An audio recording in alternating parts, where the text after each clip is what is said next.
Hello, everyone. How are you all today? Hello. Already got a couple of our friends hanging out in the chat today. B Man and Yagi and Great, GCG. great Canadian guy. Yep, because that's how they talk in Canada. This is Just. a Canadian accent. Oh, I hope you are all doing well today. Oh, I'm glad you liked it, B Man. I was really worried that it would not play. So. We're so fancy now. Oh yeah, got production values to obscure the fact that my webcam is super terrible.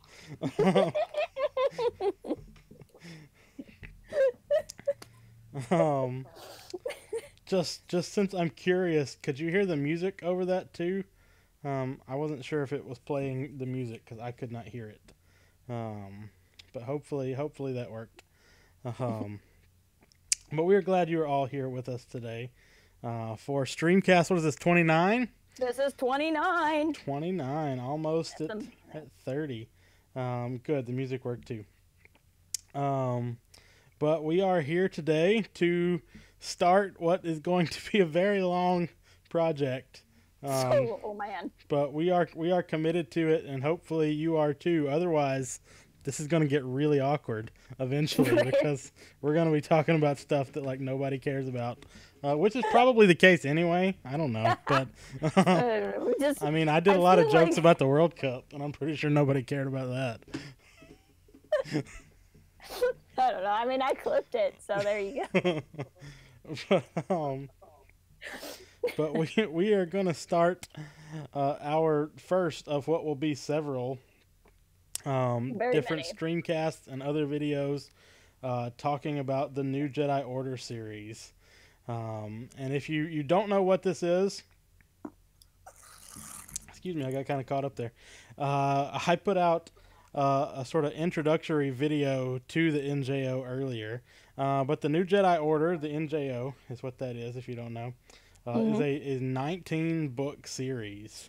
Plus ebooks. Yeah, plus That's extraneous material. That's just the full novels. Yeah. And there was a 3 trade paperback comic series called Invasion. Yep. Lots of stuff, just a really quick read that you can kind of just zip right on through. Yeah, no problem. 19 books. But it is a series that kind of defined the Legends canon for a lot of people, especially. Yep, you can get the full list there. It is a big chunk of the books that were existing even in the Legends canon, particularly in the post Return of the Jedi part of Legends canon.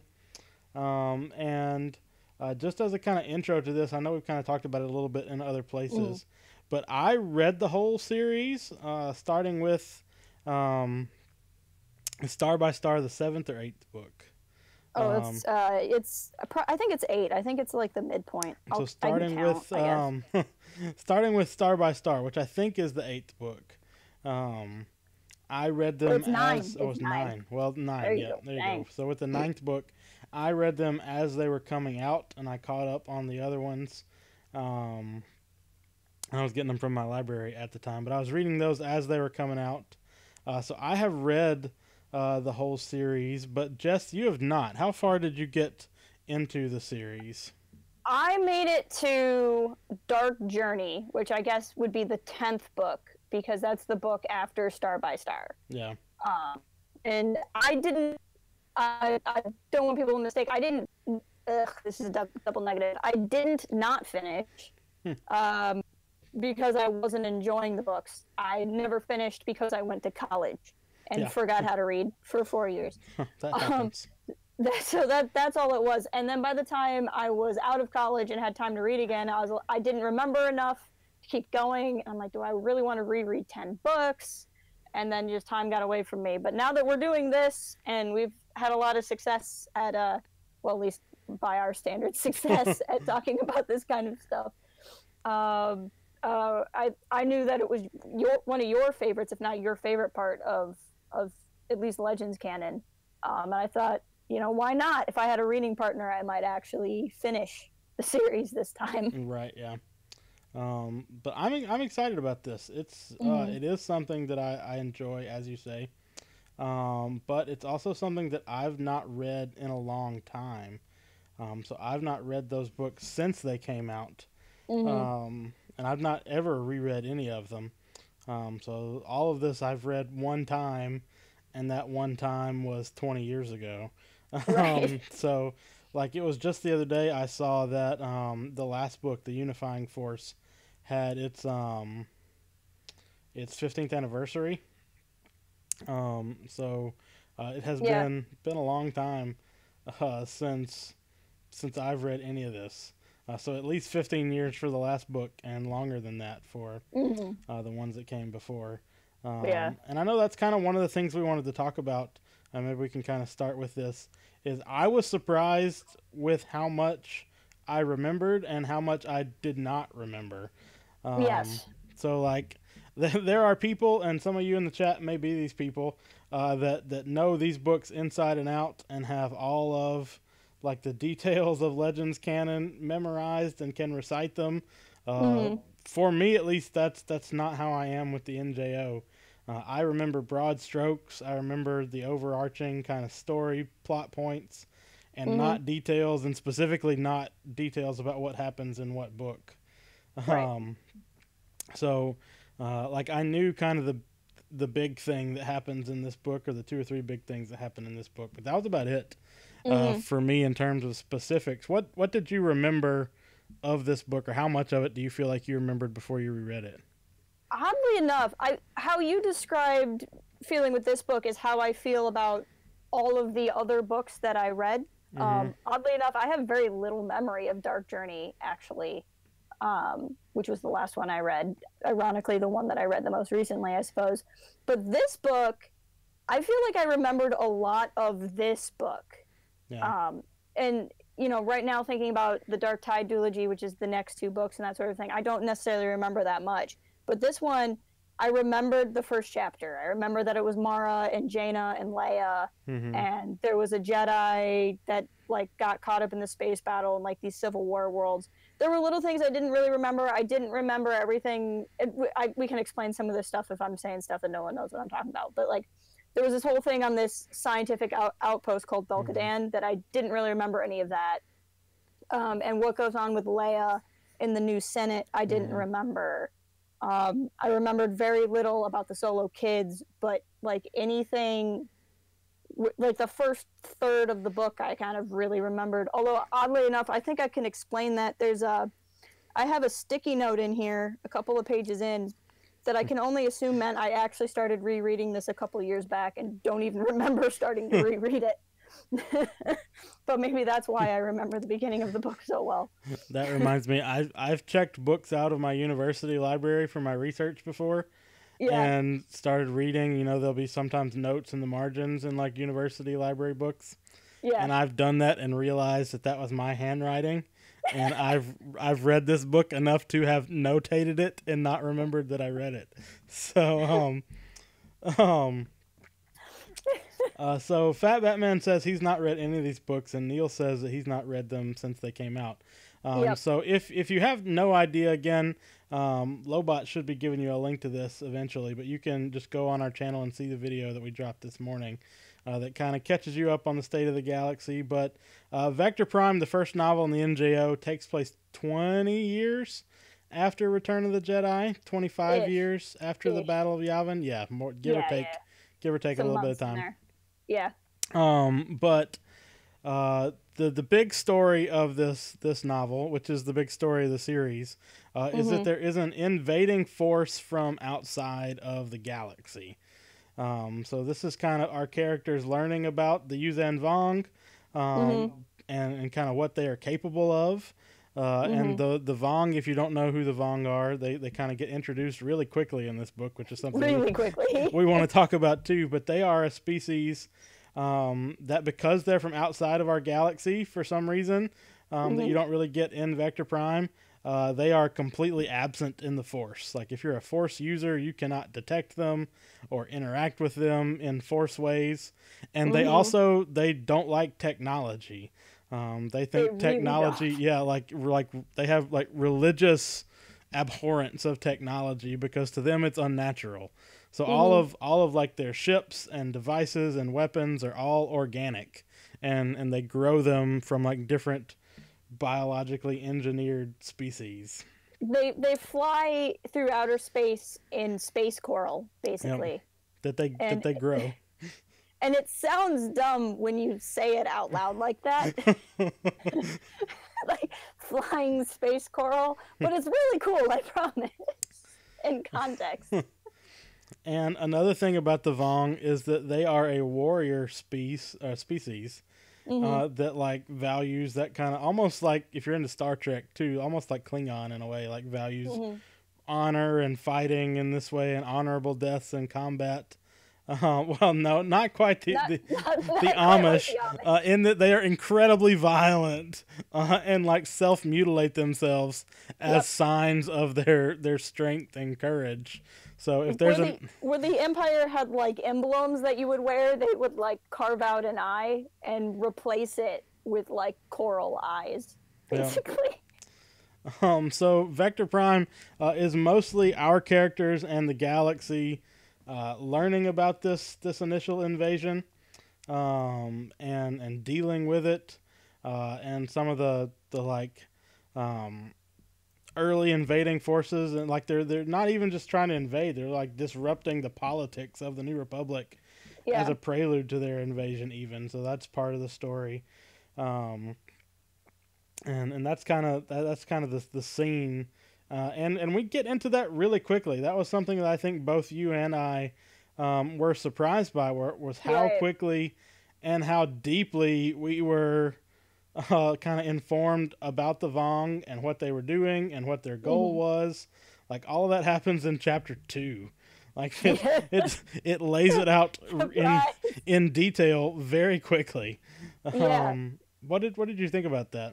It surprised me. It was funny. I don't remember being surprised by it the first time I read it. And I read it at the time I started reading them. All of the books were out, but I think they were recently just all out. I don't fully remember, but I don't remember this catching me off guard the first time I read it. But this time around, I was really surprised because I was telling you before the stream, if I were going to write a 19 novel series, I would think I had time. And there's a character in the book that exists very early on. I believe you would pronounce it Nama Nor. And he is pretending to be human. They have these like weird gooey cloaker things that can make them look like humans. Right. And he's pretending to be the leader on this world and faking, well, not, I guess the Civil War isn't fake, but he's instigating a civil war between these two planets because reasons. And right away, you start reading the chapter from his perspective. And if it were me, I would have let this guy be this interesting political figure through the whole book. And then, like, the closing of the first book is, he was a Vong the whole time. Right. And instead, it's, I don't know, is it called dramatic irony when we know something the audience doesn't? But right away, we find out things. And that was something I thought was really good that you put in your video, actually, and I thought was kind of important to make sure it was there, was I think if somebody were just picking this up and this was their first Legends book, they might be afraid reading it, like, oh, I don't know what these Vong are, but apparently I'm supposed to know. And you're really not. It's just a very bold move to just kind of take us right into it. Right. Well, it's like you can contrast that with the other Vong character that we really get to know. But I'm of course Yaman Kar. Yaman Kar, yeah. Like that played out a lot slower than Nama Nor did.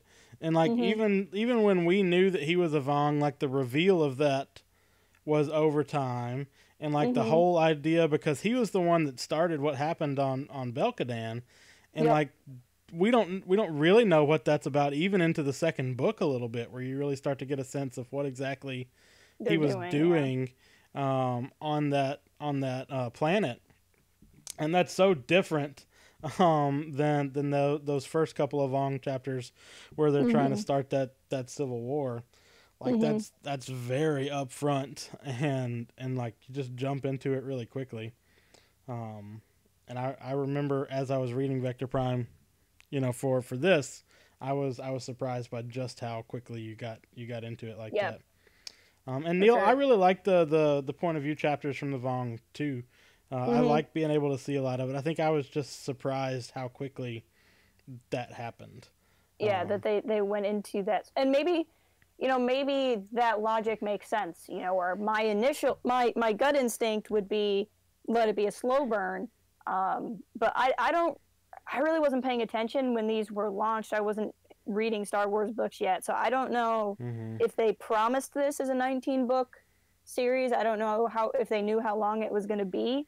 But if you're asking people to commit to a really long series, you probably actually just want to get it going. Right, sure. Because if you're committing to 19 books and the first one is slow, people might not stay with you. I don't know that they had announced how many books it would be, but I think we all knew it was a long series because there were a couple of books that got canceled. Yes, there were too. So I don't know the specifics of those canceled books. I've never really paid much attention to that. But I would imagine that would mean we didn't really know how long the series would go on for, at least not ahead of time. Yeah, and Neil, I know Jess has problems with that, but I always like the idea that the Vong, like I don't really buy the logic for why the Vong are separate from the Force, but I like the idea that they exist differently than everything else. Yeah, I will say I do like the concept. It is something that I have a little bit of a that's not how the Force works kind of a moment to it. But I've always held that I don't complain about it too much because I'd never finished the series, and I've always figured that maybe they get into it in a way that would be helpful to me in the books that I just haven't gotten to yet. But that is a thing where I'm like, I don't know, I have similar issues when I try to play KOTOR 2. I just sit there arguing Star Wars theology with the game the entire time. Oh, speaking of this, and I know this was not really on our list of talking points, but in a that's not how the Force works kind of vein, I know you and I messaged about this back and forth, but one of the things that we see in this book is Jason and Anakin and Luke, to a lesser extent, having like a conversation about the Force, like this kind of philosophical conversation. And you have Jason on the one hand that's like, the Force is just for introspection. Like it is just there to help you find personal peace and be at one with the universe. And Anakin is like, nope, the Force is a tool. It gives me superpowers, and that's what the Force is about. It makes me jump higher and run faster. And like they argue with each other about this, like literally to the point of sparring with one another. Like what do you make of that? First off, I think it's very interesting that this argument exists between the two Solo boys, and the Solo girl is like, I'm just gonna go fly ships. Oh, definitely, yeah. she's definitely the smartest one in the bunch. It's funny because when I read it the first time, I was, like I said, I stopped reading because I went to college. So I started reading in high school, and I was much closer to Jason's age at that time. And I remember at the time thinking, like, man, Jason just knows what's up, man. Like, he just gets it. And then now reading it on this, a couple years older, I'm like, Jason is really stupid. And I just think it's kind of interesting to look back on it. But what's funny to me is they're both selfish, but they're selfish in different ways. Yep. And I think that's why they fight about it. Is Jason? I mean, like, there's an argument that Force just for introspection and not like helping anyone is kind of selfish. Yep. But the Force as like agility points in an RPG is also pretty selfish. Right. But it was, I don't know. I think I like this.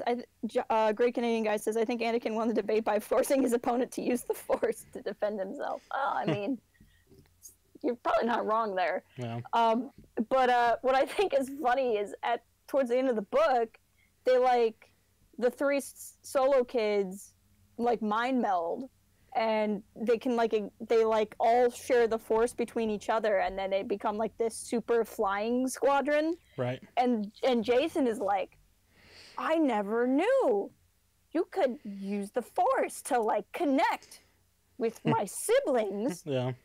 To do things. And I'm just like, bro.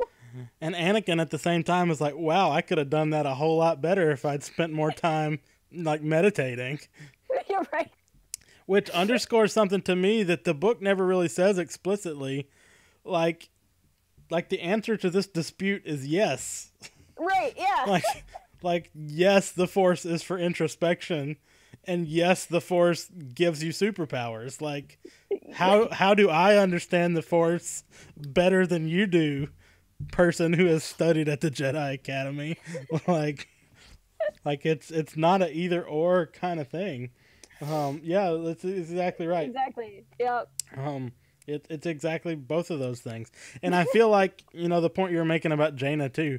I feel like Jaina like understands that and like just dismisses this whole debate altogether. She's like, you are both right and you're both wrong. I'm going to be over here. I think it's also pretty telling, though, that Jason and Anakin are both trained by Luke, and Jaina's trained by Mara. Yeah, and I think that might be a big part of it too. Yeah, they picked up on Luke's Tashi Station kind of whininess, because Jaina, when Jaina is doing that asteroid run challenge, and is it Dubrillion? How do you pronounce that? Dubrillion? Dubrillion? I always thought it was Dubrillion and Destrillion. Yeah. I couldn't decide if it was like a French thing or if it was a play on. Yeah, but space French. If anybody's gonna live in space French, it's Lando.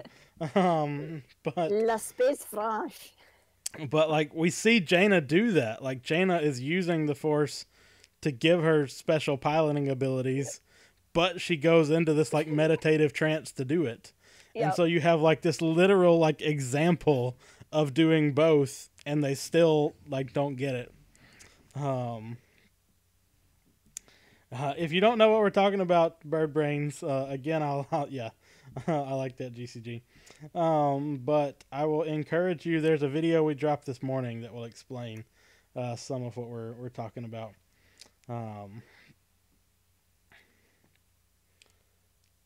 There you go, Bird Brains. Maybe this will entertain you. I was like, how did we do a duel? And I was like, oh, you did that. Okay.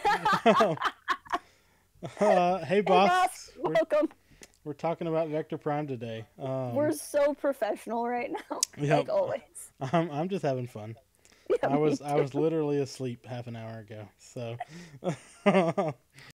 another thing I wanted to talk about, I know you have some thoughts about this too, is the way the Jedi are organized, or rather the way they're not.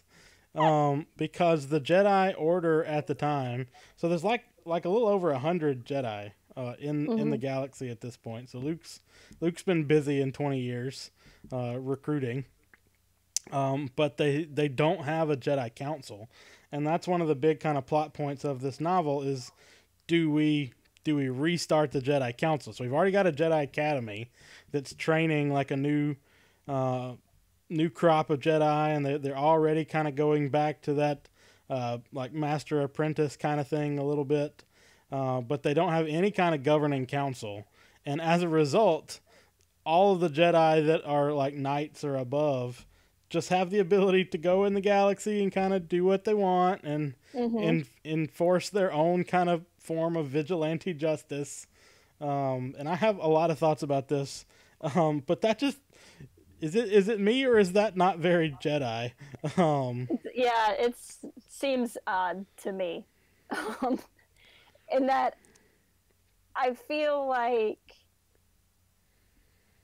I don't know, I just don't think that Jedi are inherently supposed to go and just kind of stick their noses and stuff. Like, it's not even like they're going to planets where there's conflict. They're just like literally rounding up smugglers in random places where they happen to find smugglers. Right. And there's basically no governing body whatsoever. Right. For the Jedi.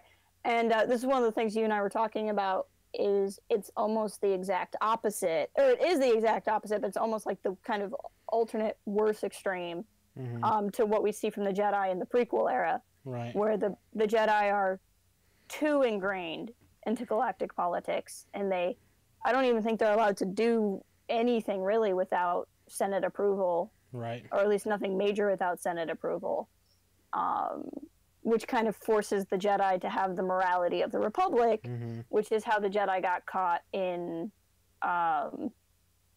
the Civil War. Right. Or not the Civil War, the Clone War. And then here we have the opposite, where the Jedi are just kind of running around doing whatever they feel like. And I don't think that's for the best either, because, I mean, it's not like Yoda and Mace Windu running around doing this. It's somebody who had like 8 years of training. Like these guys were not trained from birth like Right. the old Jedi Sure. were, and that sort of thing. Like these were, I mean, even Kip Duron, who's one of the characters in the book, is somebody from the Jedi Academy trilogy by Kevin J. Anderson. And in that, he was possessed by a Sith Lord and used a super weapon. And then now he's like a Jedi, and I'm like, I'm just going to go fight smugglers, yo. And Luke's like, and that's pretty much how that goes. But I think it's interesting, and this is part of the, to go back to the Solo Boys for a second, is that Jason was so against the Jedi Council, but was so against what the Jedi were doing. Right.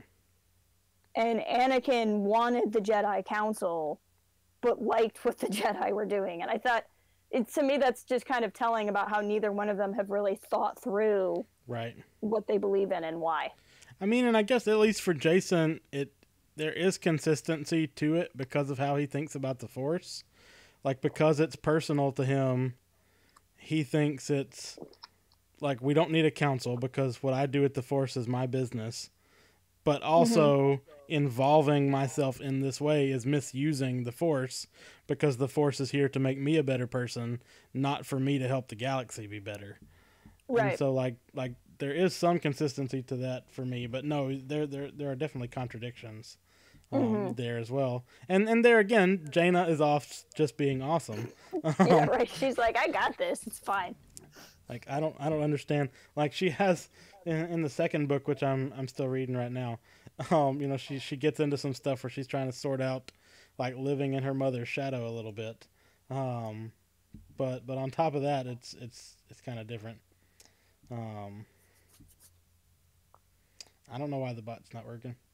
Yeah. Who knows? Lobot's just ornery today. I don't know. Maybe Lobot's just worried because we're talking about how much the Vong hate technology. Yeah.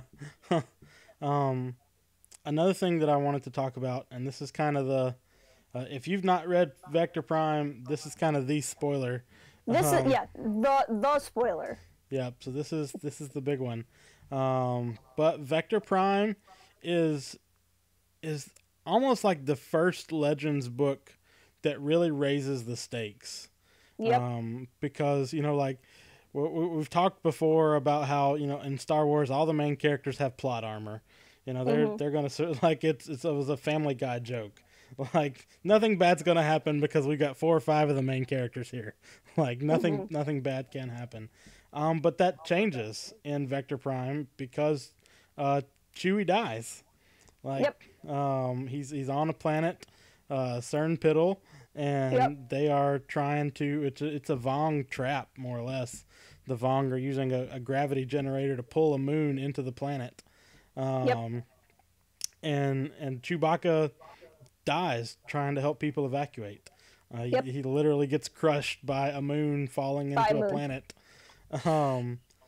And so, like, there's a lot of stuff I want to talk about with the fallout of that.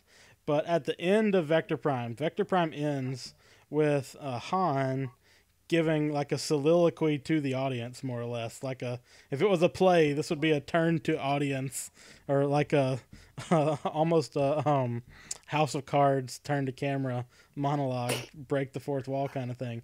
Right. He's basically saying, like, look, this is different now. We have all acted for all of this time as if we were impervious, and that's not the case anymore. What do you think about that? Like, that idea of, like, all bets are off now. I think it was something they did need to make this feel different than the other Legends books, which really won't mean anything to you if you decide to read these books without having read other Legends novels. But when you read the other ones, I mean, the situations that Luke, Leia, and Han get into, and like the crazy ways they get themselves out of it, yes, Bosk. It's you get to the point of they're gonna be fine, and not just like the OT era books where they're gonna be fine because Return of the Jedi hasn't happened yet. But I mean, it's just like you're not gonna kill off one of the major characters, and for me, I knew about this going in. I had read the books a couple of years after they came out, so I knew that it was coming. But even just hearing about that, it was just like, dang. And I think it was interesting. I think it was important that they started with Chewbacca instead of killing off one of the main characters. Right. Because then it's almost like, not to put down Chewie's character, because I love Chewbacca's character, but that it was Chewie first. You had to worry about the big three and if it might happen to them, which is almost worse than it kind of just happening. Right. And to kind of compare that to current canon with the sequel trilogy, and the sequel trilogy kind of takes place almost in the same year. I think NJO is like 10 years sooner than alternate universe sequel trilogy. Right. But, they basically start out by killing Han, and that's a little bit different because it's 3 movies versus 19 books, so it's a shorter story. Right. But I feel like for us watching the canon, or in the current canon, watching the new trilogy, I think even if we weren't expecting it, we were kind of expecting someone to die. We knew Harrison Ford, Mark Hamill, and at the time Carrie Fisher were getting older. I don't think we were expecting any of them to die, but they can't do the crazy acrobat, awesome stuff that we got used to seeing in the prequels. Right. So it kind of like made sense. But like this, first off, in a book, no one ever has to age. Right. They can kind of do amazing stuff forever. But I think killing Chewie first was like cutting off an arm before you execute someone. Like right. it makes it that much more painful, I guess.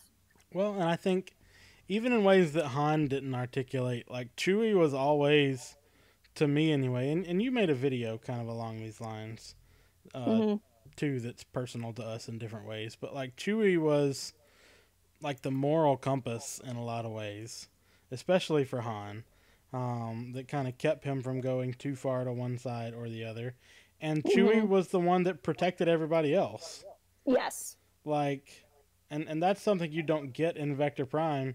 Like Chewie, like we know Chewie because Chewie had a life debt to Han. Like literally, Chewie's whole motivation through all of Star Wars was, I have to protect this person, and that's what he did. And like the idea that this person that is, for some, their kind of Jiminy Cricket moral conscience, and for others is their protector. Like, it's not just that the plot armor is gone now, but it's that Chewie is not there to make sure everybody else is okay. And I think that really, really got to me. Even again, having read it before and knowing it was coming, it's hard to deal with. Right, for sure. And I almost wish I could go back and have read it without knowing what was going to happen, and kind of really experience that. But Chewie's death and another thing that's going to happen halfway through the series, I knew about both of those going in. But that's all right, I think, because they were still both. I mean, even rereading this was pretty intense. But I know I wanted to talk with you about Han's reaction to Chewie's death. Sure. And there's a couple different ways we can take that, but Han obviously does not take it well. The full scenario, for those of you who haven't read, is the Vong are trying to destroy this planet, and Han and Chewie are, loading people up in the ship, and Han's youngest son, Anakin, is piloting the ship. and something happens. There's an earthquake, and Chewie tumbles away, and Han wants to go back to get Chewie, but there isn't time, and Anakin takes off and leaves Chewie behind, and that's how Chewie ends up dying on the planet. Right. And so there's this tension between Han and Anakin, and then Anakin has to deal with this himself of, did he have time to wait and rescue Chewie? Did he have to go? Because up until this point, in any other Legends novel, there just would have magically been time. Right. Like, they would have just gone back to save Chewie, and there would have been time. But in this book, there wasn't time. And at the end of the day, you know, the author is kind of God and gets to decide if there's enough time or not. And that's just how it goes. But Han doesn't deal with it well, and he's trying not to, but he does take it out on his youngest son. Right. And that's just how close Han was to Chewie, that he's enough of family to kind of turn on his own family in his mourning of that character. Right. Well, and it's something you have to remember too, because it would even be different to me if it were Jason. Jason being like 16 is still not grown, but Anakin is so much younger than that. Yeah. Like Anakin at that point is what, more closer to like 12 or 13? I think so. So like this is like a grown man like yelling at a little kid. Like, and it's not that his grief doesn't make sense, because obviously it does, but I feel like it really paints Han in a new light too, not necessarily a bad light, but like you really start to see how much this has affected him, and that becomes a proxy for how much this should be affecting the readers. Like, and we'll talk more about this when we get to the next book, but at the first part of the next book, like Han just checks out. Like Han is just done with saving the galaxy, because he doesn't think he can do it without Chewie, and that's just such a moving thing to see the reluctant hero, which saves the day, become the person that can't handle it anymore.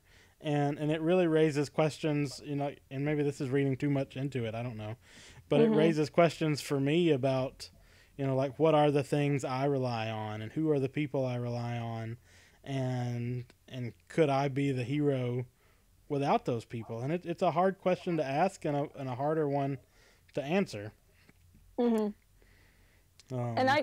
what I kind of think is interesting to, again, kind of look at the alternate canon verse now, is Chewie is having to go on without Han, and Chewie is handling it much better. Right. Although it's also a little bit of a different situation where, I mean, Han in current canon died because he made a choice, basically, not because a thing happened. Right.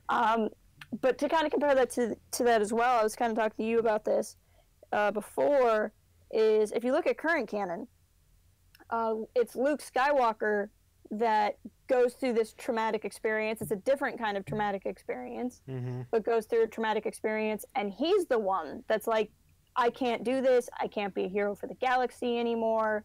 I've failed. I have to go and live off in exile. Right. And Leia and Han react. Obviously, I think that's the point where I would assume they became separated, and because they were married in current canon. And they got married on Endor, and after, like, before the party was done, which is also different from Legends. But I think even though they split from each other, neither of them kind of went and hid away from the galaxy. Like, Leia went back to being a general because it's what she knew. And yeah, Han was a smuggler, and he was out doing whatever, but he wasn't like hiding. Where Luke went and exiled himself. Or what we're going to see down the road a little bit, but we can see now is, in this case, you know, there's these traumatic things happening, and certainly traumatic things happen to Luke throughout the Legends canon, and he's the one that kind of stayed the rock. Right. And Han's the one that's always kind of freaking out. And I don't know that one way or another is right or wrong. I actually tweeted about this, I think yesterday, where I said that that Luke, you know, remaining the teacher and kind of always keeping his way in Legends worked because of the circumstances that he went through. And then Luke in the current canon, kind of exiling himself worked because of those circumstances. Right. And that I don't know that there's one way or another that's more consistent with the character. It's just how that character responds to these specific sets of circumstances, and the specific sets of circumstances are different. But I just thought it was kind of interesting how the two canons, because I don't really think of them as canon or non-canon. It's like there's the Legends canon, and then there's the one they're currently writing. Right. But in the two canons, they've kind of followed the same but different kind of path. Well, and I think the reason that Han's soliloquy, as monologue, whatever you want to say, at the end of that book in Vector Prime, really gets to me is because it like reminds you not just that they're invulnerable, but that they're mortal, that they're not perfect. And it's not just that they're invulnerable to whatever the plot throws at them, but it reminds you that they're still like flawed people. Mm-hmm. And that's something that I think is so easy, not just with Star Wars, but I think it's so easy to look at our heroes, be they fictional or real, and forget that they are real, that they have feelings and emotions and don't always handle things in the best way. And with Anakin in this, he has a really hard time with it too, because he's already blaming himself for Chewie's death. And then to have the one person that he kind of admires most in the world, his dad, confirm that for him, he has such a hard time with it. And even into the next book, when people try to reassure him that you can't feel guilty about this, like he doesn't know how to handle that, because that's all he feels is guilt about it.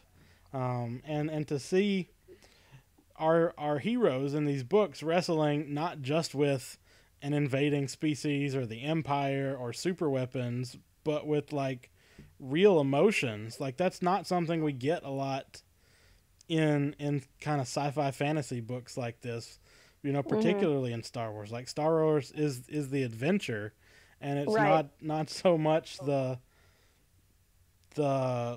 like the emotional journey. It's it's the hero's journey, but not this kind of emotional experience. Even to the extent that when I was making that intro video, I had already thought about this, but I want to just mention this because you told me, said, usually that musical cue would be wrong for a Port Haven video, because our videos are not that kind of dour, but this is more serious. And it's not that there aren't moments of levity or, a lot of fun in these books, and it's not like it's all just doom and gloom the whole time. But this entire series in Vector Prime sort of gets at it really quickly again, puts the galaxy in danger and our heroes in danger in a way that they had not been before. Right. And it's something that we as readers have to kind of get to. And I think Neil, you're right. I think it had to be a kind of high stakes situation from the beginning, because if it's not, I'm not going to commit to reading, almost 20 books knowing that nothing serious is going to happen. And this tells you right from the start, you can't assume that. You can't assume that. I mean, looking back on it now, I know how it ends and I know all the things that happen. But on the other side of that, you didn't know. You didn't know. Right. And this was not even the authors, but like Lucas Books as a company, like telling our readers, don't make assumptions. Don't just assume everything is going to be fine, because it may not be. Right. Well, and the Vong themselves are so different as villains, and not even just as the lack of the Force or whatever. But what we were saying before is the warrior culture and the mutilating culture.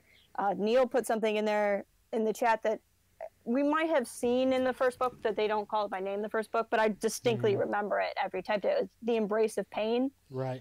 Which is this like really nasty torture chair, basically.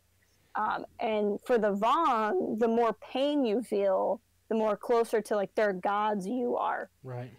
And they're kind of terrifying. In fact, there's a very nice lady I talk to on the Twitter a lot. If you guys follow, it's at SH Lawrence 12. She has her Twitter name is Soft Vong Law, which is based off of one of the big bads of the Vong. I remember she made a joke about how she wanted to change to a Halloween name, and then didn't because she couldn't think of anything scarier than the Vong. And that joke kind of, I haven't forgotten that joke because she's right. But she's on a Star Wars podcast called Bright Tree Radio. You should. I must admit I don't listen to nearly as many podcasts as I should, but she's a good follow on Twitter for sure. Well, and the other thing about the Vong that make them scary is not just the pain, but like the idea that they are absent in the Force, like that has plot implications. But for us as readers, like that tells us this is completely different. This is not the Sith again. This is not the Empire again. This is not just smugglers versus fighter pilots. Like, this is something different. And the extent to which it's different, you don't know yet. You're not going to be able to predict.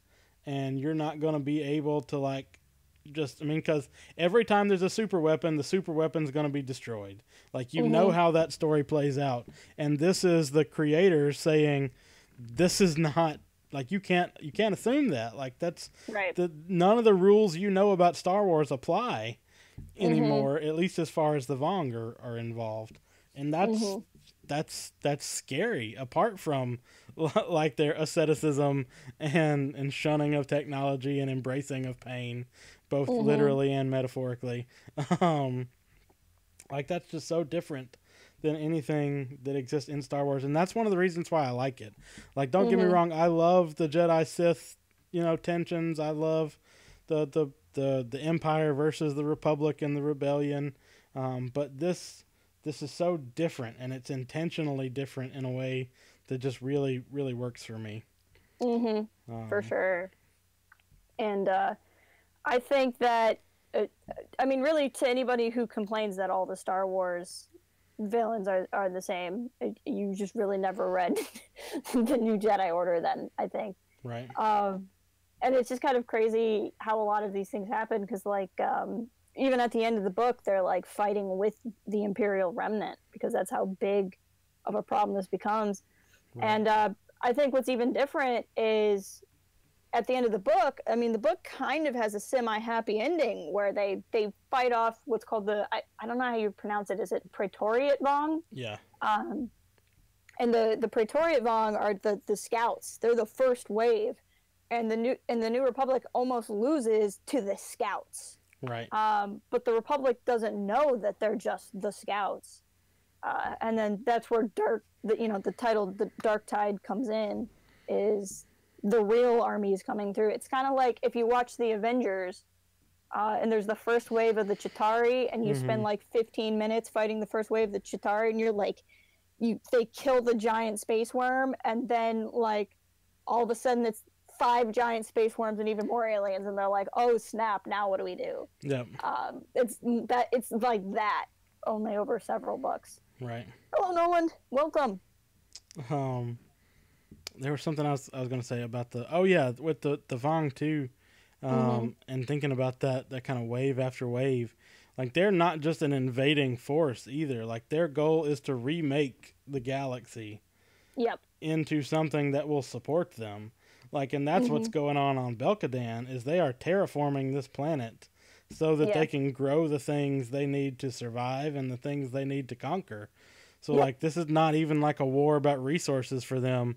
Like, they're bringing the stuff they need to fight with, and it's about almost like an infestation in a way, more than an invasion.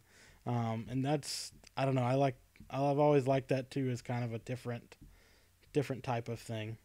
Yeah. Speaking of space octopi, the Vong bring one of their own. They do. And they worship him as a god. Is that how you would say it? Yep. Yamisk. Yeah, so they're basically these giant psychic octopi. And this is something where I'm a little bit tentative to talk about this, because it's me theorizing a book series that I only read half, but it's been out for 15 years, and I feel like people are going to watch this and go, well, Jess, actually, we know exactly what this is. And I'm like, let me read the books, though. But headcanon slash speculation theory as I was reading through it is, you know, you have the Yamask, which is psychic, and the Vong can all kind of communicate almost like the Force with each other through what they call, the Yamask is the war coordinator. And in my mind, it wasn't so much that they didn't have the Force, it was like they had a different frequency of the Force. So like the frequency of our galaxy couldn't interact with the frequency of their galaxy and vice versa. And that's kind of how I've always explained it to myself. But who knows? I could read 3 books past what I've already read and find out I'm completely wrong. Well, and bye, Neil. Thank you for coming by. Yeah, see you, Neil. Thanks for coming. I will say nothing. Okay. We'll see if our comments will also eventually say nothing. Anything else you want to talk about with Vector Prime? I know there's so many things. Like, I could talk forever about how much I love the asteroid run thing. That part was cool. And you know, really both like the contest version of it and like the battle version of it at the end. Like, I want that level in a video game. Right. Well, and what I liked about it is, from a writing standpoint, is, and this is something actually Star Wars Resistance was kind of heavy-handed with at first, but has gotten so much better at, and I really like what they're doing with it now, is they show you the solution to a thing early on, and then it like gets applied in a more intense way later. So like the asteroid run was a fun, we needed some moment of levity in this book, but then it also becomes the solution to a problem later. And I like structure like that in things that I read, I guess. It's a real Chekhov's gun kind of thing. We're gonna show you this, and then later on we're gonna shoot it. But I'd say the other thing that really struck me is I'm a big Mara Jade fan. And it's part of why, which is ironic because I've never actually finished all the books that she's in. Because many reasons, for some of them, why I've not been motivated to eventually read Legacy of the Force. But maybe if I never read it, it never happens. But Timothy Zahn would like to believe that. I think Timothy Zahn would also really like to believe that. But for Mara's character, I don't remember this bothering me as much when I read it the first time. And this doesn't bother me in it's inconsistent with her character sort of way. I think it's very consistent with her character, but but like, if she were my friend, I'd be like, yo, you're being stupid. But she has this really nasty disease. We know, reading the book, that the Vong have been spreading this virus or something throughout the galaxy to see how people from this galaxy respond to it. And so far, Mara is the only one that's survived, and she's survived because she's fighting it back with the Force. And Mara has what she calls a very private battle. So presumably she's seen doctors, but she doesn't want to be treated any different because she's sick, right? She still she doesn't want anyone to pity her. She doesn't want anybody to lose respect for her, which is valid. None of that is what I have a problem with. But she has so much pride that she's like this ill, and she still demands to go on all of these really important missions because she refuses to be pitied. And it's like, it's not about refusing to be pitied. It's about, if you pass out and everyone dies, then you suck. Like, there's a difference here. And it was really frustrating me. She doesn't want like help from her family. And it was just the disease in of itself is interesting because it's just another one of the Vong's tactics. But Mara as a character, it was so interesting to read. Well, and at the same time, I'm sorry, but one of the cool things to me about Mara, though, is that all of that is true, but she's still really like the only person to beat a Vong in hand-to-hand combat in this book. While sick. So like, she takes on Yamin Kar in like full attack mode and defeats him. Like, and that's just a testament to the character of Mara Jade. Like, she is literally dying of this disease, at least at this point in time, and is still able to do the thing that almost nobody else can do. and largely without her superpowers. So like this is not she beats the Vong because she's a Jedi. She beats the Vong because she's Mara Jade. Because she's that good. It's like the Hishi videos because I'm Batman. It's right, yeah. It's because I'm Mara. Mara Jade.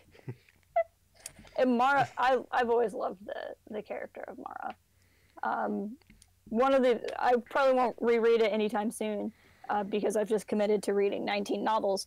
But one of these days I'd like to reread Survivor's Quest because like I always liked her because I was reading the Thrawn trilogy and the Thrawn duology at the perfect age to read a Luke Skywalker love story. I will fully admit it. So that was a lot of it for me at first. But then when I read Survivor's Quest, I really, really fell in love with the character on her own. And so it's kind of fun to get to spend more time with this character now. Well, if you like Luke Skywalker love stories, I have a book I can recommend. Don't listen to him. Anything else you want to talk about with Vector Prime before we kind of... I feel like there's so much I want to say, and yet not. Like, I feel like there's so much more. I think really what's holding me back is I know we have more books to read, and I know all of this stuff we're talking about, we're going to be able to talk about in more depth as we go. But I think we hit the big things. It's just this was a different tone setting book. And I think this was the first novel the author wrote in Star Wars. He didn't write a lot for Star Wars. He wrote either the Attack of the Clones novelization or the tie-in novel, like lead-in novel to Attack of the Clones. I can't remember what else it was. But I think it was kind of bold to start this series with an author that hadn't written in Star Wars before. And then to follow it up with the next two books are by Michael Stackpole, who is well established in canon at the time. And it's like, why not lead with Michael Stackpole or lead with Timothy Zahn? And I don't think Zahn didn't write anything in the NJO. I don't think he did. But that to me is just everything about this first book it's different now. And I think that's the most important point. Speaking of important points and authors, transitioned. Before I've been looking for a window. Before we let you all go, and I know there's still a few people hanging out in chat today, we wanted to announce a thing that we will be plugging a lot in the next week. That I've had to keep secret for a while. But our next Streamcast, this time next week, actually a little bit earlier than this stream, but next Monday. Yep. That's what I meant. Next Monday on the next episode of our very regular Port Haven Streamcast, episode 30. We will be joined by author and friend of the site, Kevin Scott. Woo! So Kevin, we'll have a guest again. Kevin is one of our favorite Star Wars authors of the kind of current canon. He's already done some stuff with us, and he's one of our pals on Twitter also. And we will have him as our guest on next week's Streamcast. So make sure you come, show up for that. That's going to be at 3 o'clock Eastern time on Monday, the 19th. So you'll see that stream scheduled ahead of time, but make sure you put that on your calendars. We're all really surprised that he's agreed to come talk to us and hasn't actually given us a restraining order. Yeah. To be completely honest. But there have definitely been days where you and I have texted back and forth. Have we tweeted Kevin too often? Is this the day that he goes, guys, that's enough, please? But he's coming here to talk to us. Oh, thanks, Lobot, for that right now. But yeah, that's what we're going to be doing. Next week we'll have Kevin with us, so make sure you come and check that out, and come with questions. So if you've read some of Kevin's stuff, he's written a lot of Star Wars stuff. He co-wrote the Adventures in Wild Space series. He's been co-writing some of the Star Wars Adventures comics. He wrote the Vader's Castle comic, which just ended in October. And he's written 2 different Choose Your Own Adventure novels. He's also written Doctor Who stuff and some Warhammer stuff. And so he's all over the place. So come with lots of lots of questions. Conveniently, we have a review for a lot of that somewhere. Maybe that's one of the reasons why he hasn't just forgotten about us yet, is because we plug his stuff. And we already have an interview with him, actually. We talked to him earlier in the year. It just wasn't live. Yep. And you guys can watch that and kind of prime yourself if you wish, or don't. But I'm probably going to watch it again. Yeah. But make sure you come on Monday for that. Yep. And I think that's going to do it for us until then. So we will see you next time. It was a great talk, guys. Bye. Bye.